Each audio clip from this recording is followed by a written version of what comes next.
everyone. This is Rajashree from Inspirexverse. And I'm Om. We're a student-led organization that is trying to raise awareness among students about colleges, skills, and career options. And today, Mr. Kartik Gulati, who has achieved great milestones in his life till now. So without wasting any more time, let's begin. So, Mr. Kartik, could you share some brief about you? Sure. Thanks for having me, Om, Rajashree. So a little bit about me. I currently work in a renewable energy company. It's called Renew Power. I sort of help them invest in new technologies, in a way in which we can transition away from coal and natural gas to more sustainable sources of energy. I have a background in management consulting before this. I used to work for Deloitte, and I have an undergraduate degree in physics, and I've also done the Young India Fellowship. I think the reason I'm here on this show right now is because I've recently been admitted to the MBA class of 2023 at the Tuck School of Business at Dartmouth College. Dartmouth is an Ivy League college based in the USA, and Tuck is the oldest business school in the country. And that's sort of my story in brief, and happy to answer any questions if you have. Congratulations on your acceptance. Thank you. So how did you feel when you got the acceptance from Dartmouth? To be honest, it was a lot of relief because I had applied during the pandemic. My application cycle was, 2020, when the world was sort of just learning how to deal with a pandemic. And what happened because of that was that a lot of folks decided that it was a good time to quit their jobs and go to school. So there was, a large glut of applications to business school. And, the chances of someone getting in were substantially lower in that application cycle. And it's doubly so, if you're an Indian candidate, and triply so if you're an Indian male candidate. So, the odds were sort of against me. So I felt a lot of relief when I got the acceptance, and of course, followed by a lot of joy and then a lot of nervousness about how to make the move. So, what are some mistakes you would say others should avoid during the preparation for these prestigious colleges? Let me sort of push you a little bit more on that question. When you say preparation for these colleges, do you mean during the application cycle, or do you mean, sort of the years preceding the application? During the application cycle.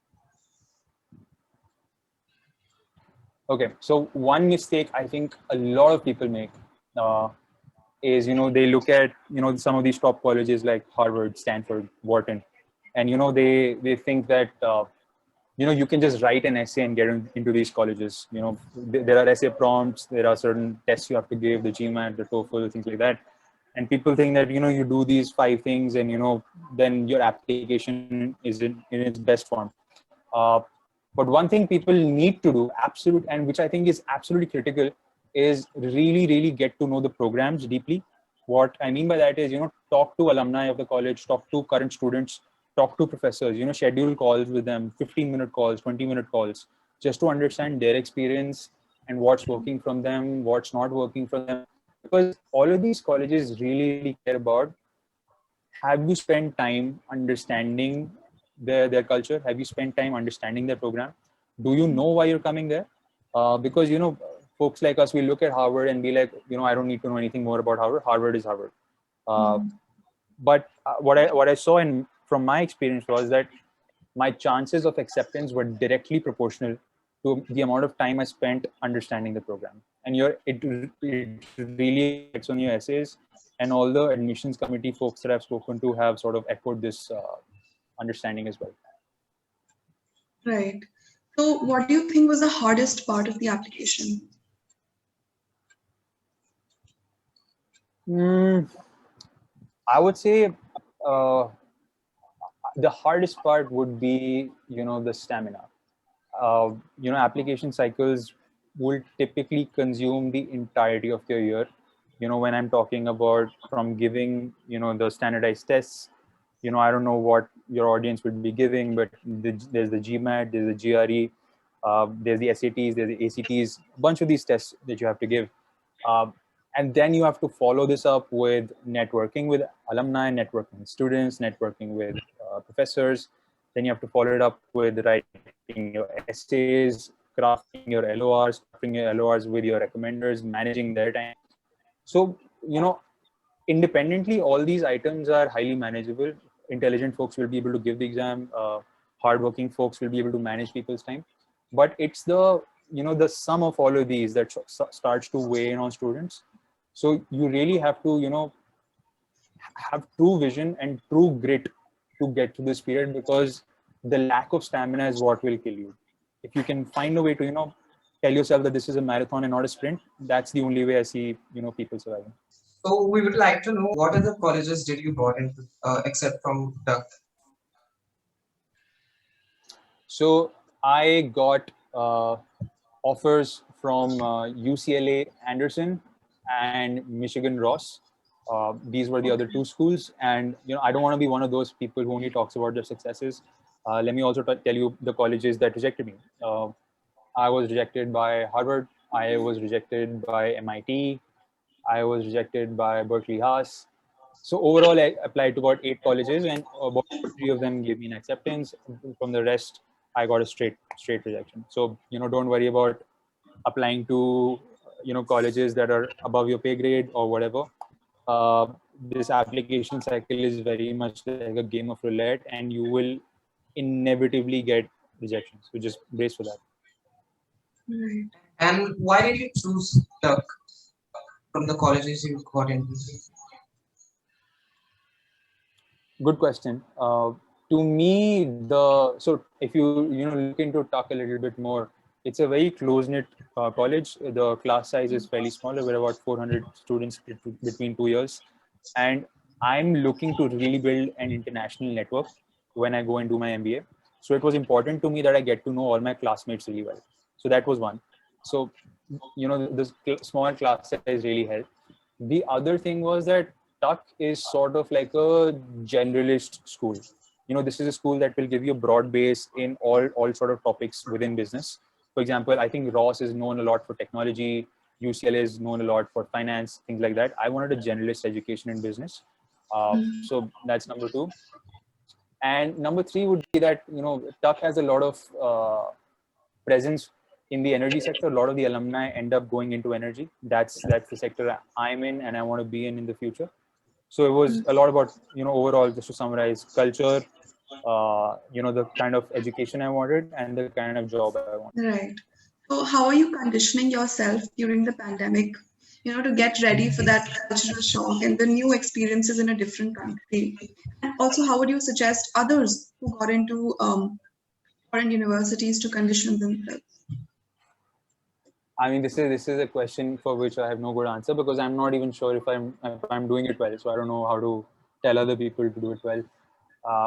But some of the things I'm doing is I am talking to a lot of folks who already made the jump. I'm talking to second year students in Tuck. I'm talking to professors at Tuck, trying to talk through what this movie is going to be like. And one thing that's really helped me has been having my family involved quite deeply. I think we have a tendency, like, I don't know, maybe as Indian students we have a tendency of trying to keep things away from our parents, and trying to sort of handle things on our own. I think getting your parents involved is a big hack that people don't really think of, because there are a lot of things that you will miss out on, and everyone has blind spots that I think other people in your team can look out for. So make sure that your parents are on your team when you're making this transition, and they're just not funders or spectators of this entire play. Right. Today, there are people from many fields like engineering, economics, business, law, etc., who opt for an MBA. But what do you think is the one driving factor in a person to pursue this degree? Look, when you're applying for a business school, when you're applying for an MBA, what you need to convince the admissions committee and the college is that you need a business education. You need it right now, and that is the only college that can give you the education that you want. Okay, 3 questions. Why MBA? Why you? Why now? If you can answer these 3 questions, regardless of which background you're from, I think you have a pretty good shot. So, let's say you did a undergraduate degree in journalism. Typically you would assume that, that's not someone who would apply to business school or someone who would get into business school. But let's say, I make a case that, I did XYZ years in journalism. I want to start my own media company. and I just don't know how to raise funds. I don't know how to manage people. I don't know how to lead teams, and therefore I need to come to business school. Business schools will open their arms and take you in if you can convince them that you need an MBA, you need it right now, and you need it specifically from that college. Right. So India, there are IIM, especially the Ahmedabad, Bangalore, and Calcutta campuses, which are really well known and have amazing brand value. Also, they kind of shine on the CV or a resume, right? So, however, in the US, there are multiple colleges like the Ivies, for example, which are great for an MBA.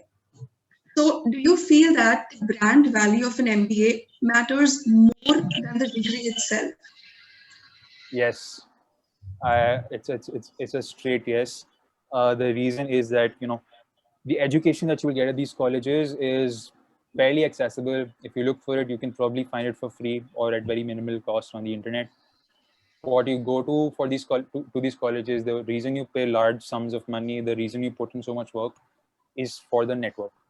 And these are colleges that are built on legacy, built on networks. So if I need a call with someone who's founded a Fortune 500 company, being in a Harvard network makes a ton of difference because I can just make a call and someone will answer that call. Mhm. So prestige is about 20 to 30% of the weightage in my eyes when it comes to MBA colleges. And the education, while key, is something you can sort of learn on your own, but you're really going there for the experience, the network, and just the larger geography. Right. There are many opportunities for final year college students to enroll in an MBA program, like that of Yale Silver Scholars. Also, there is a growing popularity of a master's in management degree, which doesn't require work experience beforehand. What factors did you keep in mind while choosing the universities you would apply to, and how would you suggest others for the same? Look, if you're going in for a business or a management degree, I think it's really important to get your hands dirty, uh, and have some sort of work experience before applying for these. I actually don't rate masters in management courses at all. I don't think they're a good investment. I think you'll get some sort of broad base in business, and you'll have fun studying abroad. But the job opportunities that you'll get access to will not be in proportion to the money you pay. And at the end of 4 to 5 years, you will still be left wanting an MBA.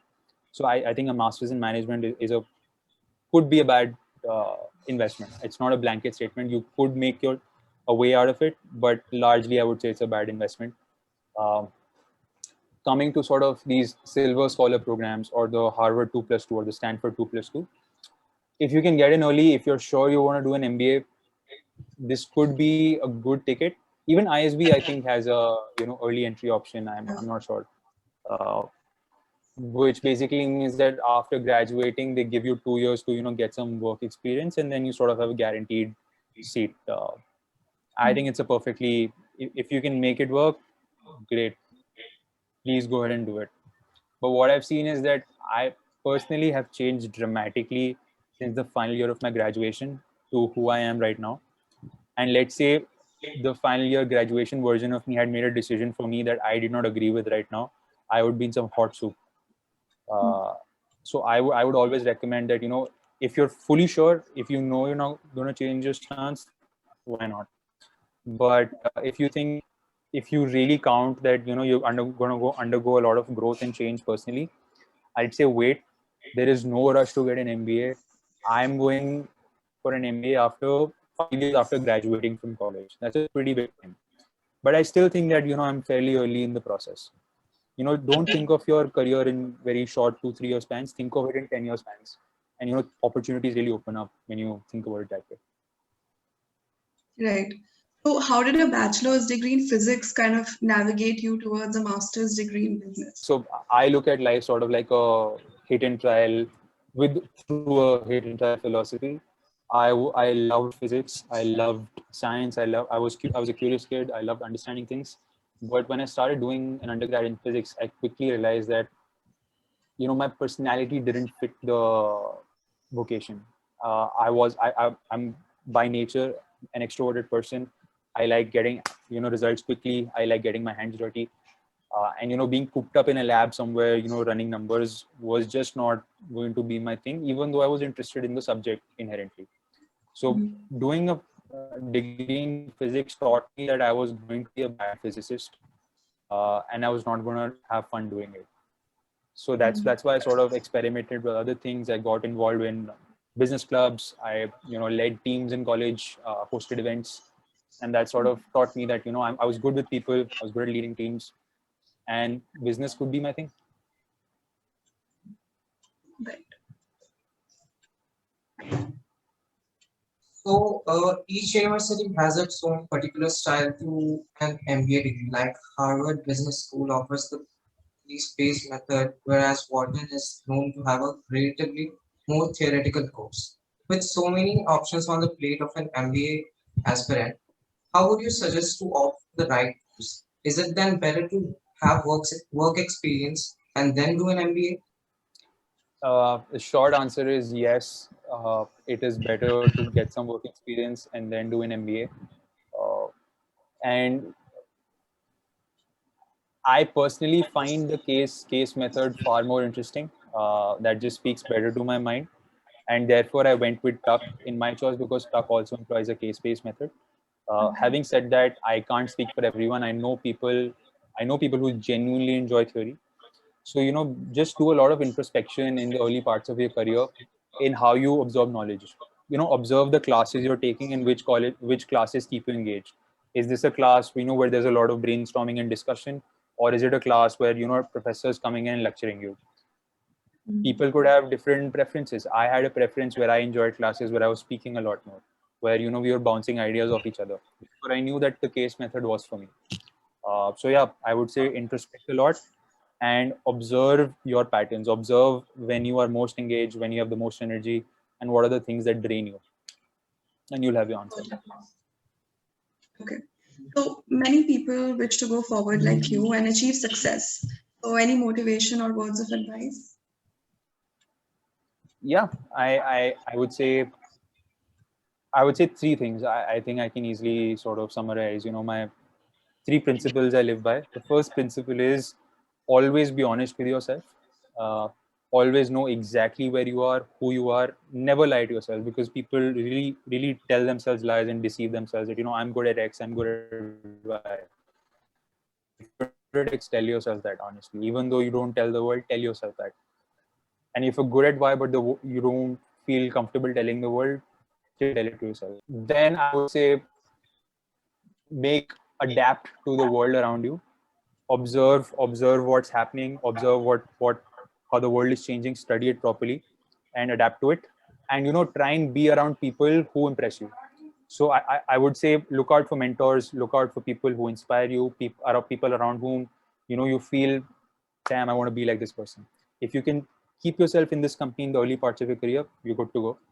And the final advice I have is always be the first at raising your hand. Most being the hardest worker in the room isn't the answer. Being the smartest person in the room is also not the answer. I think the answer is, will you raise your hand when the opportunity comes in front of you? And if you're a good opportunist, I think you'll find your way through life. So just to quickly summarize, be honest with yourself, surround yourself with people who impress you, and sort of be the first at raising your hand. Thank you so It much. was very insightful. So I would like to thank you, Mr. Kartik, for joining us here and inspiring hundreds of students. And it was really great talking to you. We wish you all the very best for your future. Thanks, Om. Thanks, Rajasvi. And I wish you the very best with Inspirexverse X. And hope that you guys keep inspiring your audience and generations to come. Good luck with everything. So much. Thank you.